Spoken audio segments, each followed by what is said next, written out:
The morning sun cast long shadows across the military base as Captain James Mitchell walked through the compound, his polished boots clicking against the concrete with practiced precision. At 35, he had earned his rank through years of dedication, countless missions, and an unwavering commitment to military protocol. His uniform was immaculate, every medal positioned exactly where regulations demanded, and his bearing commanded respect from every soldier who crossed his path. That Tuesday morning started like any other. The base was buzzing with activity as soldiers went about their morning routines, preparing for another day of training and duties.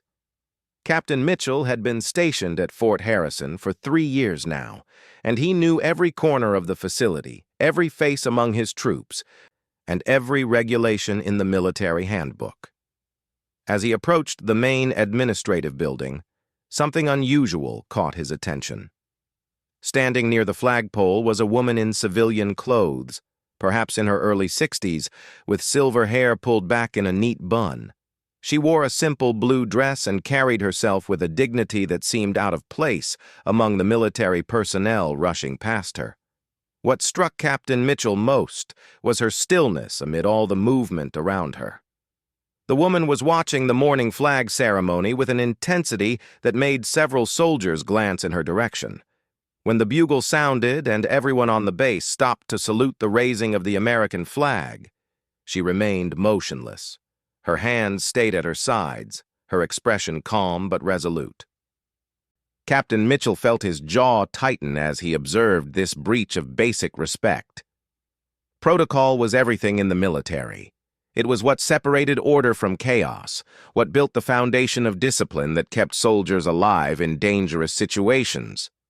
The flag represented more than just a piece of cloth. It symbolized the sacrifices of countless men and women who had given their lives for their country.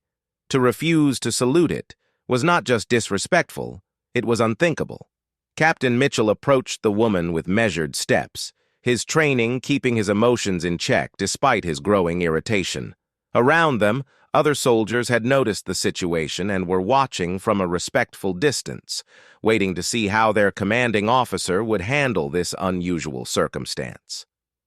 "Ma'am," Captain Mitchell said, his voice carrying the authority of his rank while maintaining professional courtesy. "I'm Captain Mitchell. I couldn't help but notice that you didn't salute during our flag ceremony." The woman turned to face him, and Captain Mitchell was surprised by what he saw in her eyes. There was no defiance, no anger, no disrespect. Instead, he found a deep sadness mixed with something that looked like wisdom earned through difficult experiences. Her face was lined with years, but her gaze was steady and clear. "That's correct, Captain," she replied simply, her voice soft but firm. "I chose not to salute." Captain Mitchell felt his professional composure being tested. In his years of service, he had dealt with protesters, disrespectful civilians, and even soldiers who had forgotten protocol. But this woman was different. She wasn't trying to make a scene or prove a point. Her refusal seemed to come from somewhere deeper, somewhere more personal. "Ma'am, while you're a civilian and not technically required to salute, it's considered basic respect to at least stand at attention or place your hand over your heart during the flag ceremony," Captain Mitchell explained, his tone remaining measured but carrying an edge of authority. "This is a military installation, and we expect all visitors to show proper respect for our flag and what it represents." The woman nodded slowly, acknowledging his words without agreeing to them. "I understand your position, Captain. I know what the flag means to you and to the brave men and women who serve under it. My choice not to salute isn't born from disrespect for them or for their service." Captain Mitchell found himself genuinely puzzled. In his experience, people who refused to show respect for the flag usually had political motivations or were trying to make some kind of statement about government policies. But this woman seemed different. There was something in her manner that suggested her actions came from a place of personal pain rather than political protest. "Then, perhaps you could explain your reasoning," Captain Mitchell said, crossing his arms over his chest. Several soldiers had gathered at a respectful distance, curious about the unusual exchange taking place between their captain and this mysterious civilian woman. The woman was quiet for a long moment, her eyes moving from Captain Mitchell's face to the flag still flying proudly above them. When she spoke again, her voice carried a weight that made Captain Mitchell lean slightly forward to catch every word. "Captain, before I explain myself, may I ask you something?" she said. "Have you ever lost someone in service to this country? Someone close to you? Someone whose absence changed everything about how you see the world?" The question caught Captain Mitchell off guard. He had lost comrades in Afghanistan, brothers in arms who had made the ultimate sacrifice. But something about the way this woman asked the question suggested her loss was different, more personal, more devastating. "I have," he replied honestly. "Good soldiers, good friends. Their sacrifice is part of why I take flag protocol so seriously." The woman nodded with understanding. "I thought you might have. The way you carry yourself, the respect you command from your soldiers, it speaks to someone who understands the true cost of service." She paused, seeming to gather her thoughts. "My story is similar, but perhaps more complicated than you might expect." Captain Mitchell felt his irritation beginning to fade, replaced by genuine curiosity. This woman was clearly not a typical protester or troublemaker. There was something about her presence, her calm dignity in the face of his authority, that commanded respect even as it frustrated him.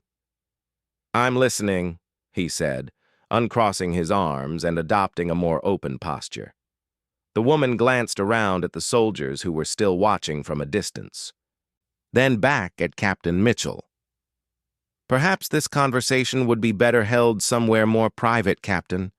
What I have to share isn't just about respect or protocol. It's about love, loss, and the complicated relationship between duty and family." Captain Mitchell considered her request. Every instinct told him to maintain his authority, to demand an explanation here and now in front of his soldiers. But something about this woman made him want to hear her full story, and he sensed that it would require privacy to tell properly. "Very well," he said finally. "My office is in the administration building. We can speak there." As they walked toward the building together, Captain Mitchell noticed that the woman moved with a slight limp, favoring her left leg. She was clearly older than he had initially thought, probably closer to 70 than 60, but she carried herself with a strength that spoke to a life lived with purpose and determination. The soldiers they passed looked at Captain Mitchell with questions in their eyes, but he gave them a slight nod that indicated everything was under control. Still, he could feel their curiosity burning behind him as he led this mysterious woman into the building that housed his office. Captain Mitchell's office was a reflection of his military career, organized, efficient, and decorated with commendations, photographs from various deployments, and a small American flag that sat prominently on his desk. He gestured for the woman to take a seat in the chair across from his desk while he settled into his own chair. "Now then," he said, leaning back slightly but maintaining his professional posture, "I believe you were going to explain your refusal to salute our flag." The woman looked around his office, taking in the photographs and awards that told the story of Captain Mitchell's service.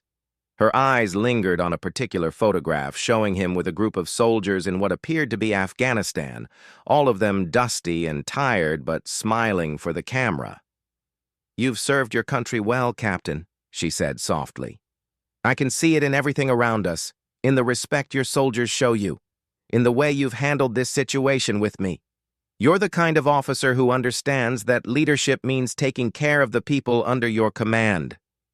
Captain Mitchell felt a flush of pride at her words, but also a growing impatience to hear her explanation.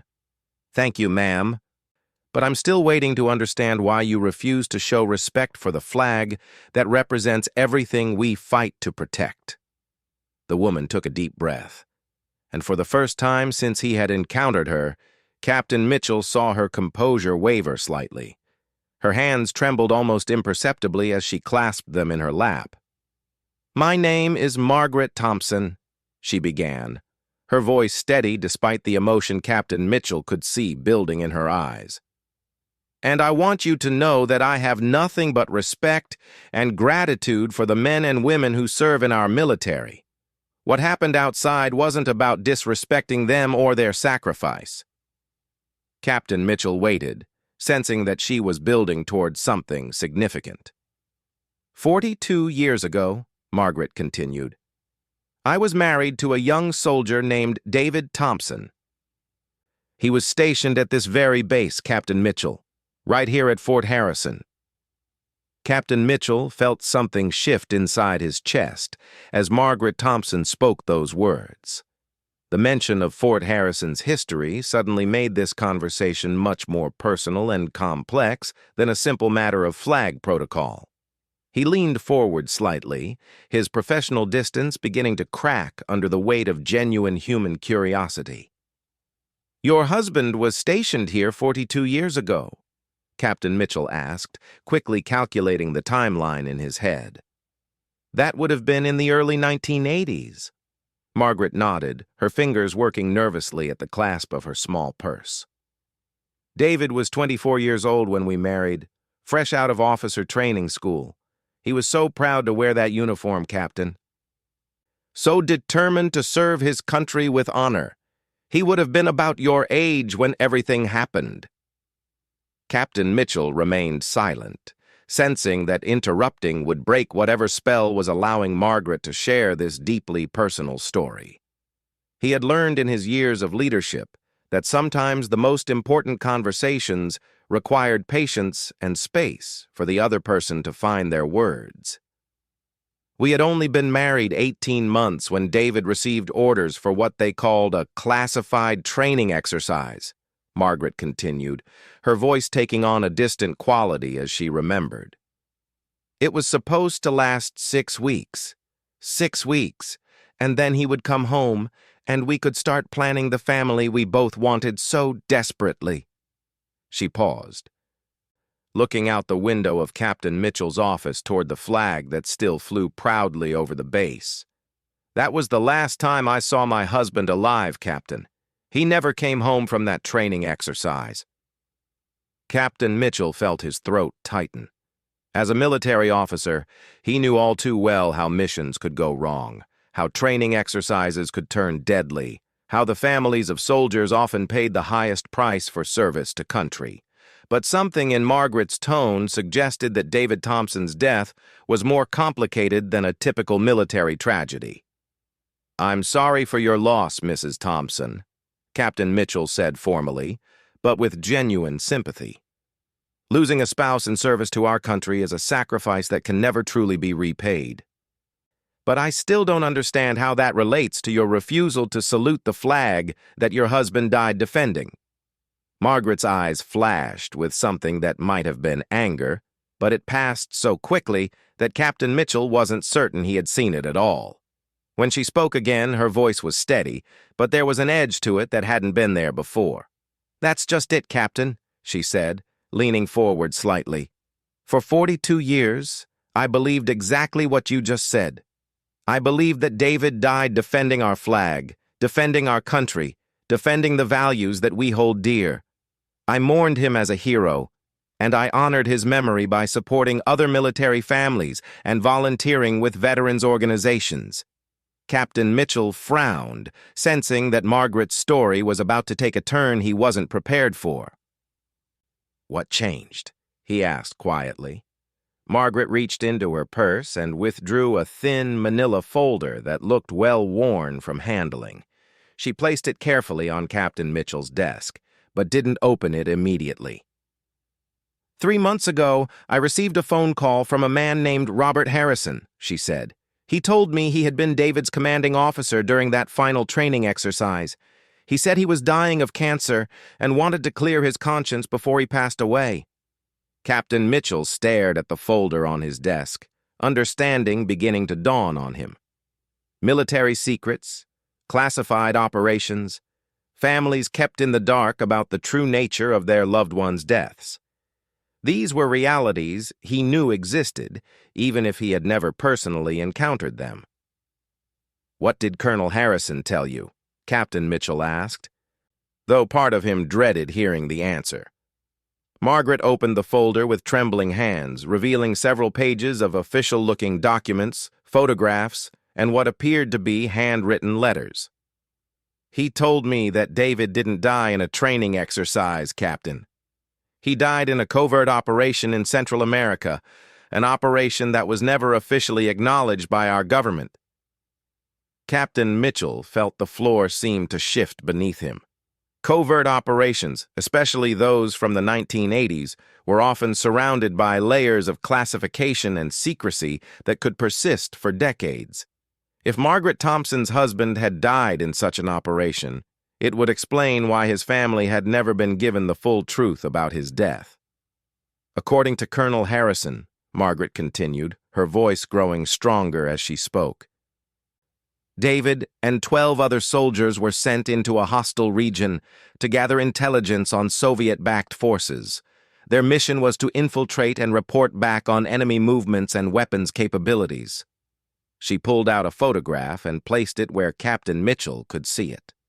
The image showed a young man in military uniform, handsome and confident, with eyes that sparkled with the kind of idealism that Captain Mitchell recognized in many of his own young soldiers.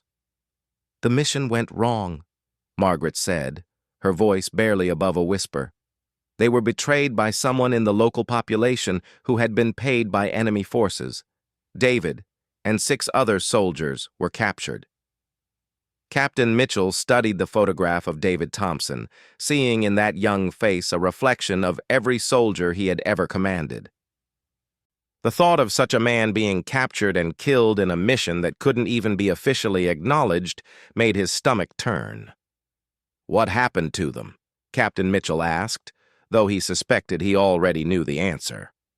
Margaret pulled out another document, this one bearing official letterhead that Captain Mitchell recognized as belonging to a classified military intelligence unit. "They were held for 3 weeks before they were executed," she said, each word seeming to cost her enormous effort. "Colonel Harrison said that David died trying to escape so that he could return to his mission and his family." Captain Mitchell was quiet for a long moment, processing the implications of what Margaret had told him. If her story was true, then David Thompson had indeed died in service to his country. But his sacrifice had never been properly acknowledged. His widow had been told a sanitized version of events that protected classified operations, but denied her the full truth about her husband's heroism. "Mrs. Thompson," Captain Mitchell said carefully, "these are serious allegations. Covert operations from that era are still classified. How do you know that Colonel Harrison was telling you the truth?" Margaret reached into the folder again and withdrew a small metal object that she placed on Captain Mitchell's desk. It was David Thompson's dog tags, tarnished with age but still clearly readable. "Colonel Harrison gave me these," she said. "He said he had carried them for 42 years, waiting for the right time to return them to David's family. He also gave me this." She placed a handwritten letter on the desk next to the dog tags. The paper was yellowed with age, and the ink had faded, but Captain Mitchell could make out David Thompson's signature at the bottom. "David wrote this letter the night before his final mission," Margaret explained. "Colonel Harrison said he was supposed to mail it if anything happened to David, but when the mission was classified, he was ordered to destroy all personal effects. Instead, he kept the letter and the dog tags, thinking someday he would be able to tell families the truth about what really happened." Captain Mitchell picked up the letter with careful hands and began to read. The words were those of a young soldier writing to his beloved wife, expressing his love, his hopes for their future, and his commitment to returning home safely. But what struck Captain Mitchell most was a particular passage near the end of the letter. "My dearest Margaret," the letter read, "if something happens to me on this mission, I want you to know that I died believing in something bigger than myself. I died protecting the freedom that allows us to love each other, to build a life together, to dream of children who will grow up in a world where they can speak their minds and follow their hearts. Whatever they tell you about how I died, know that I went willingly and proudly, because I knew I was fighting for something that mattered. Captain Mitchell set the letter down gently, feeling a profound respect for the young soldier who had written those words. But he also felt a growing understanding of why Margaret Thompson could not bring herself to salute the flag that morning.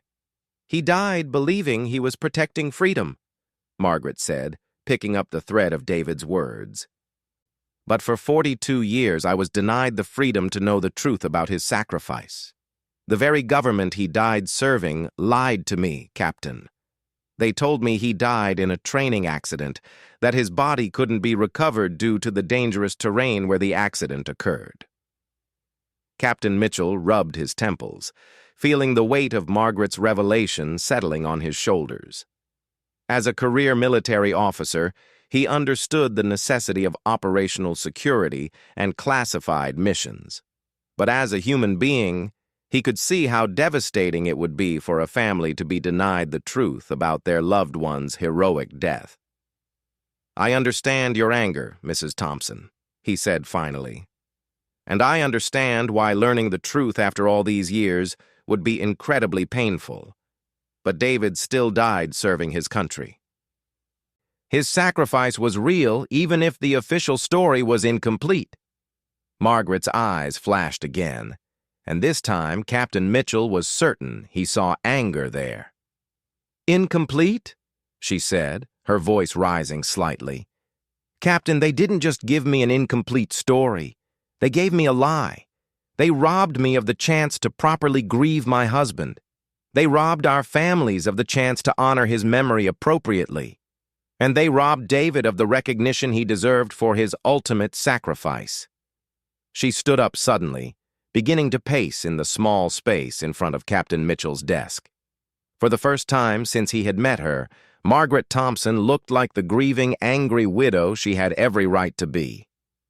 "Do you know what it's like, Captain, to spend 42 years thinking your husband died in a meaningless accident?" she asked, turning to face him with tears beginning to form in her eyes. "Do you know what it's like to wonder if he suffered, if he was scared, if he thought about you in his final moments?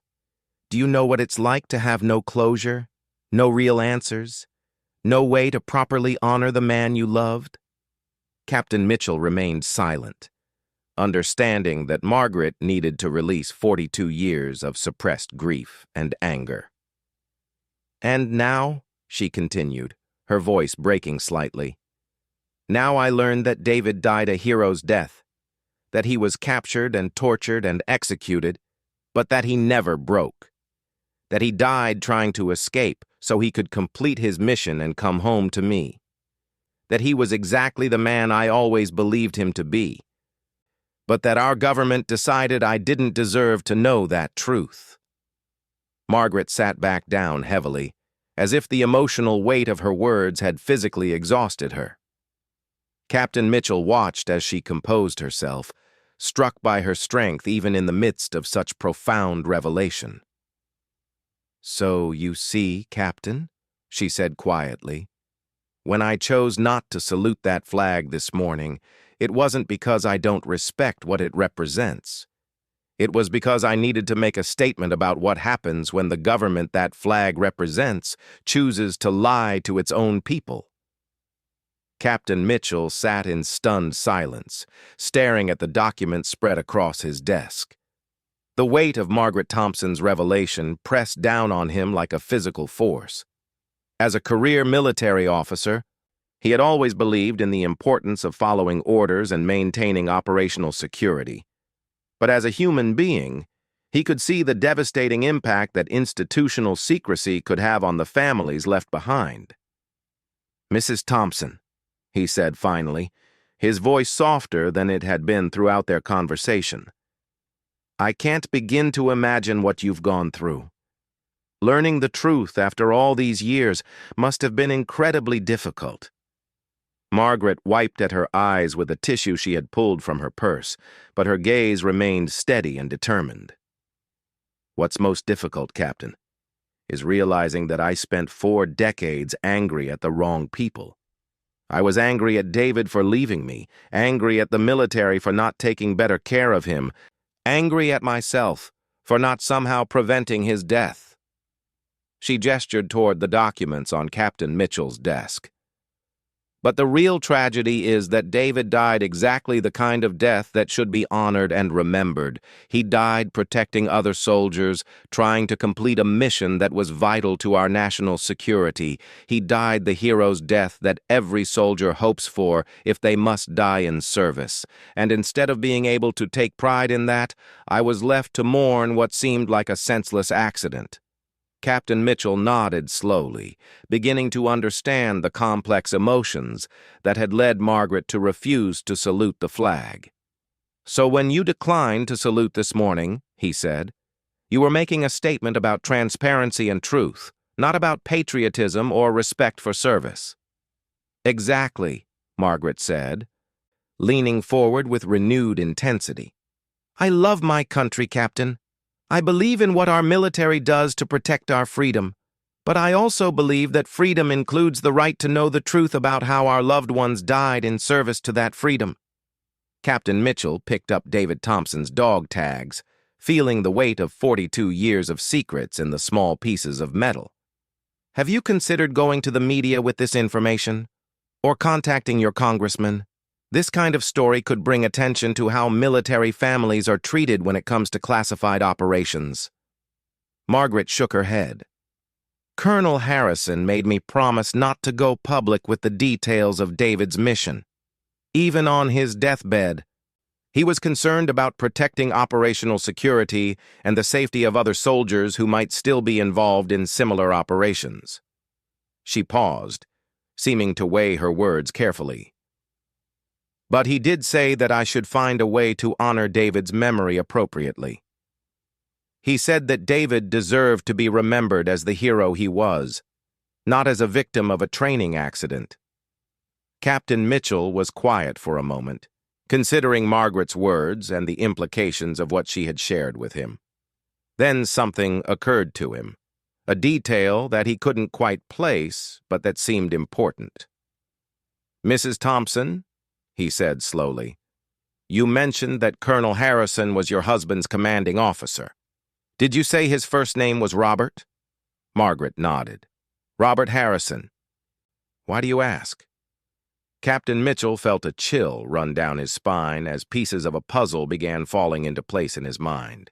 He stood up abruptly and walked to a bookshelf behind his desk, pulling down a thick volume that contained the official history of Fort Harrison.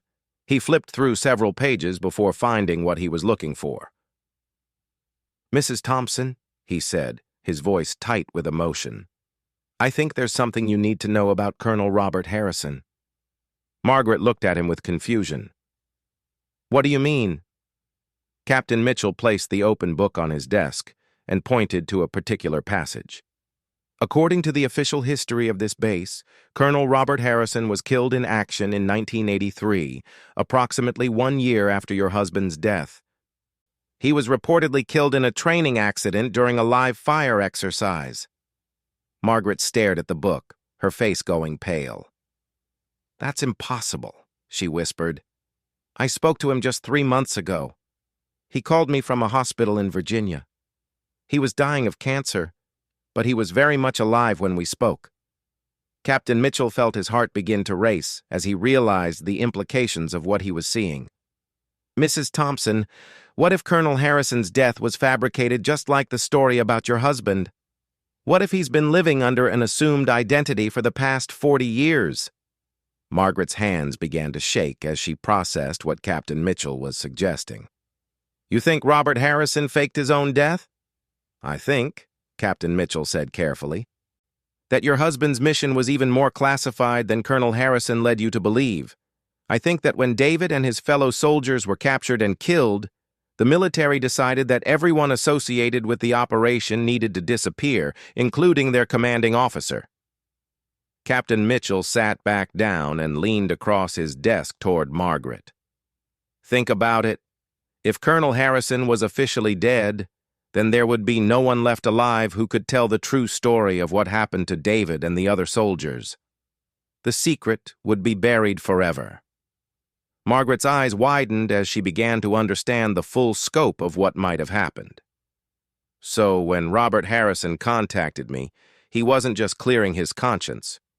He was risking everything to tell me the truth. Exactly, Captain Mitchell said. And that makes your husband's story even more significant. If Colonel Harrison was willing to break decades of silence and potentially expose himself to prosecution just to tell you the truth about David's death, then your husband must have been an extraordinary soldier. Margaret was quiet for a long moment, staring at the dog tags and letter that represented all she had left of her husband. When she finally spoke, her voice was filled with a mixture of pride and heartbreak. David always said that the truth was worth fighting for, she said softly. He used to tell me that a society that couldn't handle the truth about its own actions wasn't worth defending. I think he would be proud that Colonel Harrison finally decided to honor that principle. Captain Mitchell nodded. Feeling a deep respect for both David Thompson and the commanding officer who had carried the truth of his death for 4 decades. Mrs. Thompson, I want to ask you something, and I want you to know that whatever you decide, I will respect your choice. Margaret looked at him expectantly. What would you like to see happen now? Captain Mitchell asked. You have the truth about your husband's death. You know that he died a hero. You know that his sacrifice was meaningful and that he never abandoned his mission or his commitment to his fellow soldiers. What would help you find peace with all of this?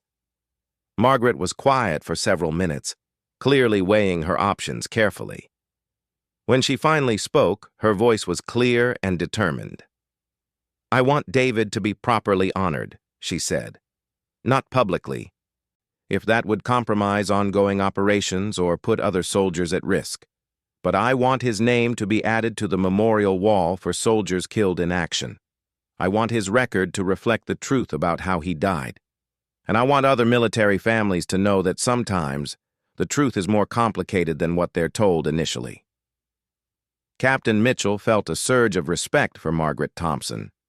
Despite 42 years of pain and deception, she was still thinking about other families who might be going through similar experiences. I think those are reasonable requests, he said, and I think I might be able to help you make them happen. Margaret looked at him with surprise. How? Captain Mitchell stood up and walked to his window, looking out at the flag that still flew over Fort Harrison. I have contacts in military intelligence and in the Pentagon, people who understand the balance between operational security and honoring our fallen soldiers. If Colonel Harrison was willing to risk everything to tell you the truth, then there might be others who believe it's time for David's story to be properly told. He turned back to Margaret. It won't be easy, and it might take time. But I think we can find a way to honor your husband's memory without compromising national security. Margaret stood up slowly, gathering the documents from Captain Mitchell's desk and placing them carefully back in her folder. Thank you, Captain, she said simply. Thank you for listening, and thank you for understanding why I couldn't salute that flag this morning. Captain Mitchell walked around his desk and extended his hand to Margaret. Mrs. Thompson, your husband died protecting the values that flag represents. The fact that you're still fighting for truth and honor 42 years later proves that his sacrifice wasn't in vain. As Margaret shook his hand, she looked directly into his eyes. There's one more thing, Captain, she said quietly. Something I haven't told you yet. Captain Mitchell felt his breath catch, sensing that Margaret was about to share something that would change everything he thought he understood about this situation. When Colonel Harrison called me 3 months ago, Margaret said, he told me that he had been trying to find a way to honor David's memory for years. He said he had been looking for the right person, someone in the military who would understand both the importance of the mission and the importance of telling the truth. She paused. seeming to gather her courage. He told me that he had been watching Fort Harrison, waiting for the right commanding officer to take over. Someone with integrity. Someone who would put people before politics. Margaret looked directly at Captain Mitchell. He told me your name, Captain. He said that when James Mitchell became the commanding officer at Fort Harrison, it would be time to tell David's story. Captain Mitchell felt the world shift around him as Margaret spoke those words. He knew about me? Margaret nodded. He said you reminded him of David. Young, idealistic, committed to taking care of your soldiers no matter what the cost. He said that if anyone could help me find a way to honor David appropriately, it would be Captain James Mitchell. As Margaret Thompson walked out of his office that day, Captain Mitchell stood at his window watching her make her way across the base. When she reached the flagpole where their encounter had begun, she stopped and turned back toward his building. Even from a distance, he could see her straighten her shoulders, place her hand over her heart, and offer a slow, respectful salute to the flag that flew above Fort Harrison. In that moment, Captain Mitchell understood that Margaret Thompson's story was about more than just one soldier's heroic death or one widow's search for truth. It was about the complex relationship between duty and honesty, between protecting national security and honoring individual sacrifice. It was about the courage required to keep fighting for what's right, even when that fight lasts for decades. As he watched Margaret disappear beyond the base gates, Captain Mitchell made a silent promise to David Thompson and to all the soldiers who had died in classified operations. He would find a way to balance the needs of national security with the fundamental human right to know how our loved ones lived and died in service to their country. The flag continued to fly above Fort Harrison, representing not just the country David Thompson had died protecting, but also the values of truth and honor that had inspired both his sacrifice and his widow's long quest for justice.